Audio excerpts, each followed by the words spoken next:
EAMCET స్ట్రెస్సా? Testonic.ai ని try చేయండి. Free mock test, custom test, AI insights మరియు పర్ఫార్మెన్స్ ట్రాకింగ్ కూడా.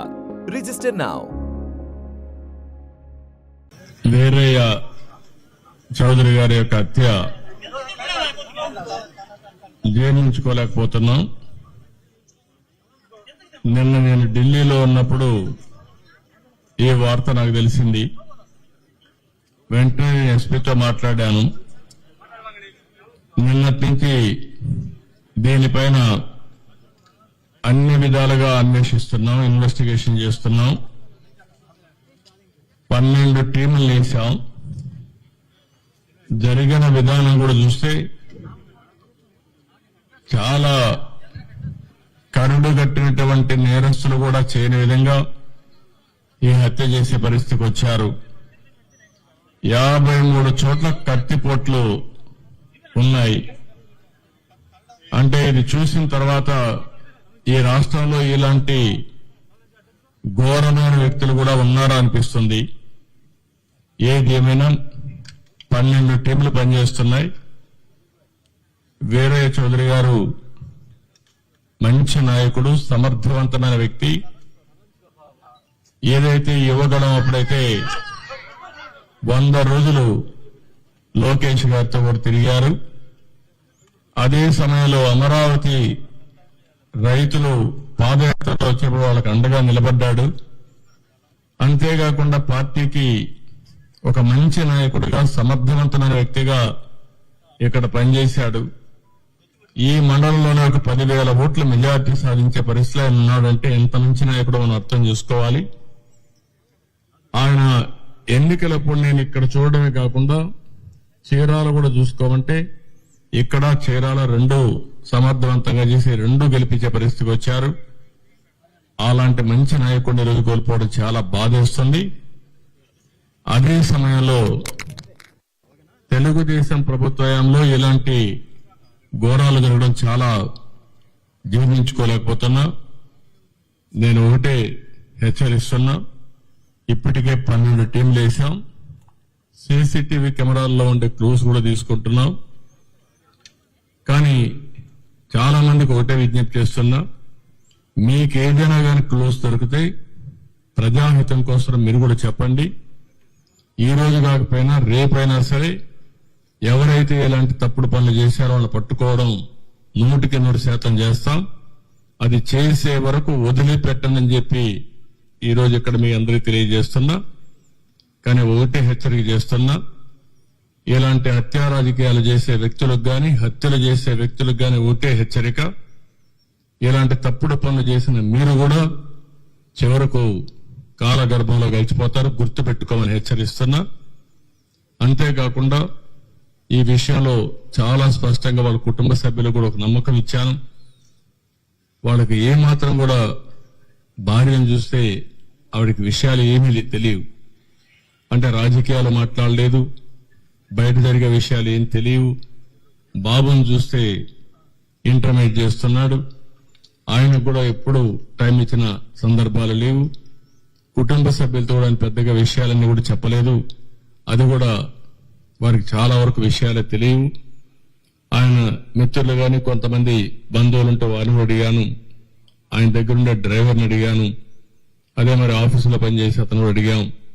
నిన్న సంఘటన జరిగినప్పుడు ఆఫీసులో అతనితో ఉన్నటువంటి వ్యక్తి కూడా గట్టిగా అతను మెడ మీద కత్తి పెట్టి బెదిరించి యథేచ్ఛగా వీళ్ళు చేసే పరిస్థితికి వస్తే వాళ్ళని గుర్తుపట్టగలుగుతామంటే ముసుగేసుకొని చేశారని చెప్పి అంటున్నారు.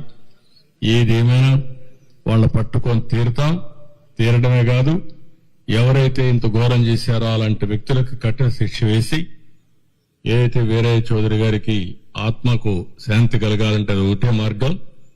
మంచి నాయకుడు, సమర్థవంతమైన వ్యక్తి, ఇప్పుడిప్పుడే అంచెలంచెలుగా ఎదుగుతూ భవిష్యత్తు మంచి, మీరు చెప్పినట్టు ఒక పిలిస్తే పలికే నాయకుడు. ఎవరికి ఏ కష్టం వచ్చినా వాళ్లకు న్యాయం చేసే వరకు అధికార యంత్రాంగంతోనే కాకుండా కోర్టు కూడా వెళ్లి పరిష్కారం చేయడం కోసం అన్ని విధాల ప్రయత్నం చేస్తూనే ఉన్నాడు. అదే ఎవరన్నా మీకు కూడా చెప్తున్నా, ఆయన శ్రేయోభిలాషులు అందరినీ కోరుతున్నా, మీ దగ్గర కూడా సమాచారం ఉంటే మీరు ఇవ్వండి. దుర్మార్గులు ఘోరంగా చేశారని భయపడితే మాత్రం ఇలాంటి దుర్మార్గుల్ని మనం వదిలిపెట్టినట్టు అవుతుంది. అలాంటి వ్యక్తులు భూమి మీద ఉండడానికి కూడా అర్హులు కాదు. అందుకే మిమ్మల్ని అందరినీ కోరుతున్నా, ఎవరిని వదిలిపెట్టను, గాలిస్తాం, ఇన్వెస్టిగేషన్ చేస్తాం, కడకు పట్టుకునే వరకు ఈ ఇన్వెస్టిగేషన్ కొనసాగుతుంది. ఈ టీములు కూడా కొనసాగుతాయి. ఎంత వాళ్ళు తెలివైన వాళ్ళు అనుకున్నా తప్పకుండా క్లూస్ వదిలిపెడతారు. వాళ్ళని పట్టుకొని కఠినంగా శిక్షిస్తామని మరొకసారి తెలియజేసుకుంటూ, ఆ కుటుంబానికి అండగా ఉంటాం, అన్ని విధాలుగా ఆదుకుంటాం. భవిష్యత్తులో కూడా వాళ్ళు ఏమేం చేయాలో మా సొంత కుటుంబ సభ్యుల్ని ఏ విధంగా చూసుకుంటాం ఆ విధంగా చూసుకుంటామని కుటుంబ సభ్యులకు హామీ ఇస్తూ, కార్యకర్తలందరికీ ఒకటే చెప్తున్నా, మీరందరూ కూడా అధైర్యపడద్దండి. పార్టీ కుటుంబ పెద్దగా నేనున్నా, నేను అండగా ఉంటా. ఇలాంటి దుర్మార్గులు కొంతమంది ఉన్నారు, నేర రాజకీయాలు చేసే పరిస్థితులు వస్తున్నాయి. నేర రాజకీయాలు చేసే వాళ్ళందరినీ తుదముట్టించే వరకు ఈ పోరాటం ఆగదు. రాష్ట్రంలో 5 సంవత్సరాలు మనం చూశాం. నేర చరిత్రకు మళ్లీ ఒకసారి శ్రీకారం చుట్టే పరిస్థితికి వచ్చారు. అక్కడి నుంచి ఇప్పుడిప్పుడే బయటపడే పరిస్థితి వస్తే అది తట్టుకోలేక, ఇలాంటి నాయకత్వాన్ని ఎదుర్కోలేక తప్పుడు పనులు చేసే పరిస్థితికి వస్తున్నారు. ఇది ఏదేమైనా కార్యకర్తలందరికీ విజ్ఞప్తి చేస్తున్నా, మీకు ఏమాత్రం సమాచారం తెలిసినా ఎస్పీని కలవండి. ఇక్కడ చాలా కాన్ఫిడెన్షియల్ ఎంక్వైరీ చేస్తారు, చేసి మనకు న్యాయం చేస్తారు.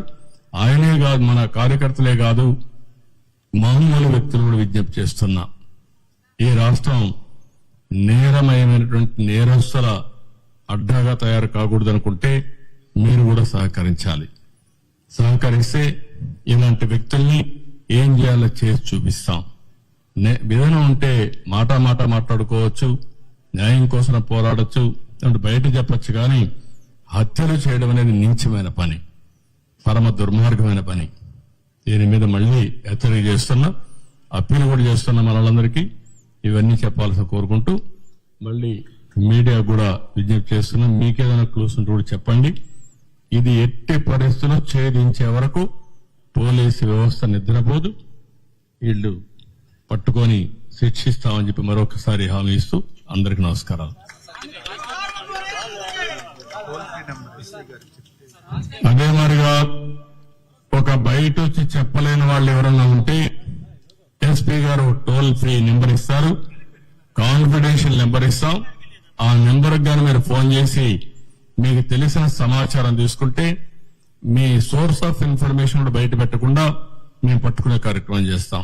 దయచేసి వారికి కూడా విజ్ఞప్తి చేస్తున్నా, ఈ రోజు అనౌన్స్ చేస్తాం. ఎస్పీకి చెప్పి ఆ టోల్ ఫ్రీ నెంబర్ కూడా పబ్లిసిటీ ఇస్తాం, అనౌన్స్ చేస్తాం.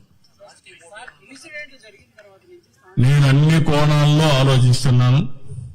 రాజకీయ కోణం, ఇలాంటి వ్యాపారం, ఆయన ఎదుగుదల జీర్ణించుకోలేకుండా ఉంటే అలాంటివి అన్ని కోణాల్లో ఎగ్జామిన్ చేస్తాం. నేరస్తుల్ని అన్ని కోణాల్లో మనం చూస్తే తప్ప, ఒకవేళ వీళ్ళే చేశారా లేకుంటే హైడ్ గుండాస్ అన్నది ఇచ్చారా, అలాంటి ప్రొఫెషనల్స్ అన్నది ఇచ్చారా అనే కోణం కూడా ఎగ్జామిన్ చేస్తున్నాం. ఏ కోణం కూడా వదిలిపెట్టాం.